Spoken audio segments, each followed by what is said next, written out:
Hello friends, welcome to சேசு சமையல் தமிழ். இன்றைக்கி நம்மளோட சேனலில் குழந்தைகள்லேருந்து பெரியவங்க வரைக்கும் ரொம்பவே விரும்பி சாப்பிட்ற ஒரு ரெசிபி தான் பார்க்க போகிறோம். பூரி உருளைக்கிழங்கு மசாலா. அதுக்கு முன்னாடி நீங்கள் இப்போ தான் நம்மளோட சேனலை ஃபஸ்ட் டைம் பார்க்குறீங்கன்னா நம்மளோட சேனலை சப்ஸ்கிரைப் பண்ணி பக்கத்தில் இருக்கிற பெல் ஐக்கானையும் கிளிக் பண்ணிவிடுங்க. அதே போல் பூரி எப்படி உப்பலா செய்யலாங்கிற வீடியோவும் நம்மளோட சேனலில் அப்லோட் பண்ணியிருக்கிறேன். அதையும் போய் செக் பண்ணிக்கோங்க. வாங்க இப்போ வீடியோக்குள்ளே போயிடலாம். இந்த ரெசிபி செய்கிறதுக்கு நான் ஒரு 3 உருளைக்கிழங்கை எடுத்து வச்சுருக்கிறேன். இந்த 3 உருளைக்கிழங்கையும் பாதி பாதியாக கட் பண்ணிவிட்டு நம்ம குக்கரில் சேர்த்துக்கலாம். குக்கரில் அதுக்கு கொஞ்சமாக தண்ணி வச்சுருக்கிறேன். தண்ணியில் இந்த 3 உருளைக்கிழங்கையும் போட்டு நம்ம குக்கர் மூடி போட்டு விசில் போட்டு ஒரு 3 விசில் விட்டுடலாம். ஏன்னா 3 விசிலில் இந்த உருளைக்கிழங்கு நல்லாவே சாஃப்டாக வெந்து வந்துடும். இந்த ரெசிபிக்கு உருளைக்கிழங்கு கொஞ்சம் சாஃப்டாக இருந்தால் நல்லாயிருக்கும். ஏன்னா கொஞ்சம் ஒழுங்காக வேகலை அப்படின்னா நம்ம செய்யும்போது உருளைக்கிழங்கு தனியாக தண்ணி தனியாக இருக்கிற மாதிரி இருக்கும். அதனால் நீங்கள் ஒரு 3 விசில் போட்டிங்கன்னா நல்லா சாஃப்டாகிடும். இப்போ 3 விசில் போட்டாச்சு. இப்போது குக்கரில் இருந்து ப்ரெஷர்லாம் ரிலீஸ் ஆகிடுச்சான்னு செக் பண்ணிவிட்டு குக்கரோட மூடியை நம்ம ஓப்பன் பண்ணிக்கலாம். பாருங்கள், உருளைக்கிழங்கு நல்லாவே வெந்துருச்சு. இதை இப்போது நம்ம தனியாக எடுத்து வச்சு ஒரு பாத்திரத்தில் வச்சிடலாம். கொஞ்சம் ஆறட்டும், அப்போ சரியாக இருக்கும். இப்போ இதை எடுத்து நம்ம சைடில் வச்சிடலாம். கொஞ்ச நேரத்துக்கு அப்புறமா இதில் இருக்கிற தோலை எடுத்துட்டு நம்ம ஏதாச்சும் கரண்டியை வச்சோ இதை வச்சாச்சோ நம்ம இதை கொஞ்சம் நல்லாவே மசிச்சு விட்டுடலாம். இந்த டைமில் நான் ஒரு கடாயை அடுப்பில் வச்சுட்டு அதில் ஒரு 2 டேபிள் ஸ்பூன் அளவுக்கு எண்ணெய் சேர்த்துருக்கேன். எண்ணெய் சூடானதுக்கப்புறம் அதில் ஒரு 1/2 ஸ்பூன் அளவுக்கு கடுகு சேர்த்து அது பொரிஞ்சதும் ஒரு 1/4 ஸ்பூன் அளவுக்கு ஜீரகம் சேர்த்துருக்கேன். இப்போ கொஞ்சம் கருவேப்பிலை சேர்த்துக்கலாம். இதை போட்டு பொரிஞ்சதும் நான் ஒரு 2 வெங்காயத்தை நீல வாக்கில் அரிஞ்சு வச்சுருக்கிறேன்.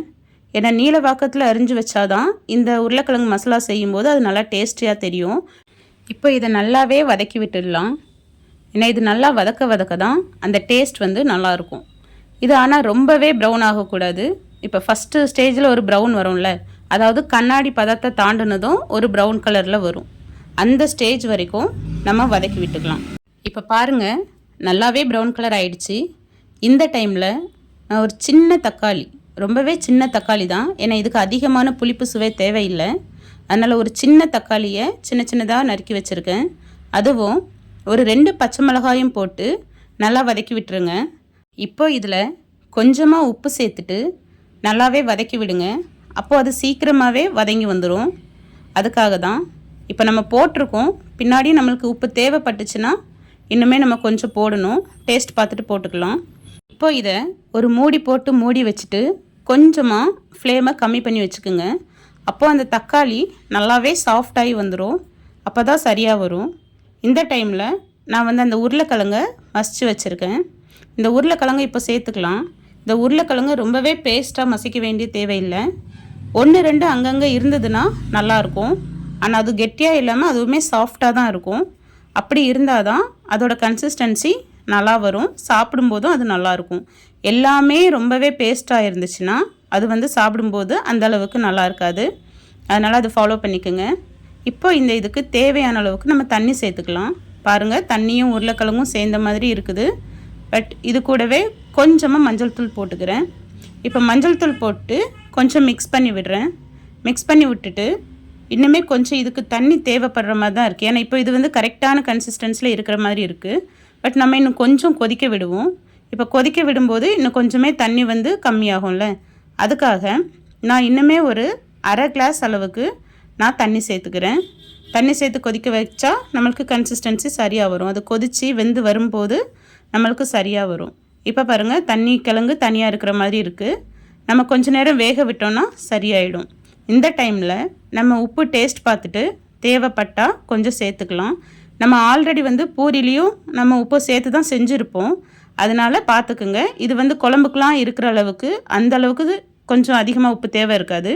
அதை விடவே கொஞ்சம் கம்மியாக தான் தேவை இருக்கும். இப்போ பாருங்கள், கொஞ்சம் கொத்தமல்லி இலைகளை தூவி விட்டு மிக்ஸ் பண்ணி பார்த்தீங்கன்னா நம்மளோட உருளைக்கிழங்கு மசாலா ரொம்பவே கலர்ஃபுல்லாக டேஸ்டியாக ரெடி ஆயிடுச்சு. இப்போது இது நம்ம சாப்பிட்றதுக்கு தயாராக இருக்குது. இப்போ நான் காமிக்கிறேன்ல, இந்த கன்சிஸ்டன்ஸில் இருந்துச்சுன்னா இது சரியாக இருக்கும். பாருங்கள், அந்த உருளைக்கிழங்கு அங்கங்கே குட்டி குட்டி பீசஸாக இருக்குது, ஆனால் அதுவுமே சாஃப்டாக தான் இருக்குது. இப்படி இருந்ததுனா தான் நம்ம பூரி சாப்பிடும்போது ரொம்ப டேஸ்டியாக இருக்கும். உங்களுக்கு இந்த ரெசிபி பிடிச்சிருந்ததுன்னா நம்மளோட சேனலை சப்ஸ்கிரைப் பண்ணி பக்கத்தில் இருக்கிற பெல் ஐக்கானையும் கிளிக் பண்ணி ஆளுங்கிற ஆப்ஷனை கொடுத்துருங்க. Thanks for